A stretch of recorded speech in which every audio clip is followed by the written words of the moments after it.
GST తగ్గింది కదా, మీ ఏరియాలో వస్తువుల ధరలు తగ్గించారా? ఒకవేళ మీరు నిత్యావసరాలు కొనే షాపుల్లో కానీ, నిత్యం లేచిన దగ్గర నుంచి కొనే వస్తువుల ధరలు కానీ తగ్గించకపోతే మీరు గవర్నమెంట్కి కంప్లైంట్ చేయొచ్చు. ఎందుకంటే జీఎస్టీ తగ్గింది, వస్తువుల ధరలు తగ్గాలి కాబట్టి. తగ్గిన ధరకే షాపుల వాళ్ళు అమ్మాలి కాబట్టి. ఒకవేళ అలా గనక అమ్మకపోతే పాత ధరలకే అమ్ముతున్నట్టయితే ప్రభుత్వం కొన్ని నంబర్లు ఇచ్చింది. ఎవరైనా షాపు ఓనర్లు తగ్గిన ధరల ప్రకారం అమ్మకుండా పాత రేట్లకే అమ్ముతుంటే 1915కి కాల్ చేయొచ్చు, లేదా 8800001915కి వాట్సాప్ కూడా చేయొచ్చు. లేదు, షాపు ఓనర్ ఇది పాత ఎంఆర్పి అండి, కొత్త ఎంఆర్పి వస్తువులు ఇంకా రాలేదని చెప్తే నమ్మకండి. ఎందుకంటే పాత ఎంఆర్పి వస్తువులన్నీ కొత్త ఎంఆర్పిలోకే మార్చమని ప్రభుత్వం ఆంక్షలు పెట్టింది. అంటే పాత ఎంఆర్పి స్టిక్కర్లు తీసేసి లేదా దాని మీదే కొత్త ఎంఆర్పి స్టిక్కర్లు వేయాలి.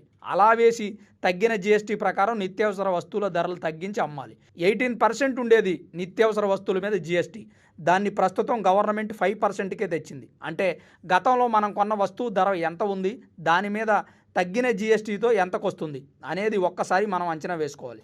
షాప్ అతనికి చెప్పడానికి ట్రై చేయండి. ఒకవేళ అతను వినిపించుకోకపోతే కంప్లైంట్ నెంబర్కి కంప్లైంట్ చేయండి.